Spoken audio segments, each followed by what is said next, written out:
More speculation has been raised on the reasons for NATO's intervention in Libya. And as RT's Laura Emmett reports, the organisation may have been trying to prevent Gaddafi from burying the American buck.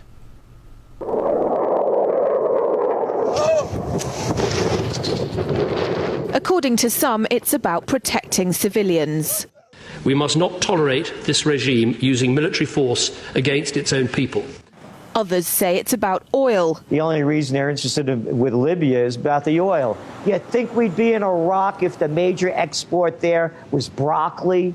But some are convinced intervention in Libya is all about currency, specifically Gaddafi's plan to introduce the gold dinar, a single African currency made from gold, a true sharing of the wealth. It's one of these things that you have to plan almost in secret, because as soon as you say you're going to change over from the dollar to something else, you're going to be targeted. There were two conferences on this, one in '96 and another one in the year 2000, called the World Mataba Conference, organised by Gaddafi. And everybody was interested.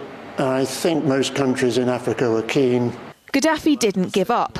In the months leading up to the military intervention, he called on African and Muslim nations to join together to create this new currency that would rival the dollar and euro.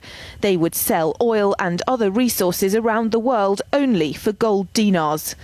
It's an idea that would shift the economic balance of the world.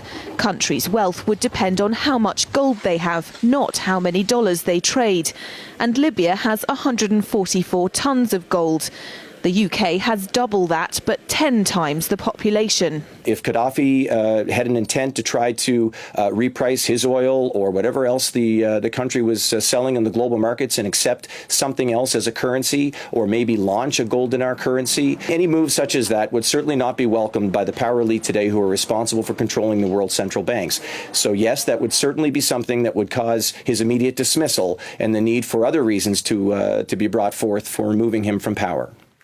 It's happened before. In 2000, Saddam Hussein announced Iraqi oil would be traded in euros, not dollars.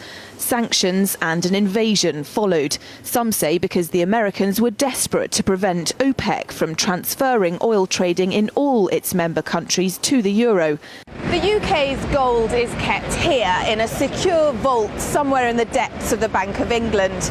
As in most developed countries, there's not enough to go around. But that's not the case in places like Libya and many of the Gulf states. A gold dinar would have given oil-rich African and Middle Eastern countries the power to turn around to their energy-hungry customers and say, sorry, the price has gone up and we want gold. Some say the US and its NATO allies literally couldn't afford to let that happen. Laura Emmett, RT, London.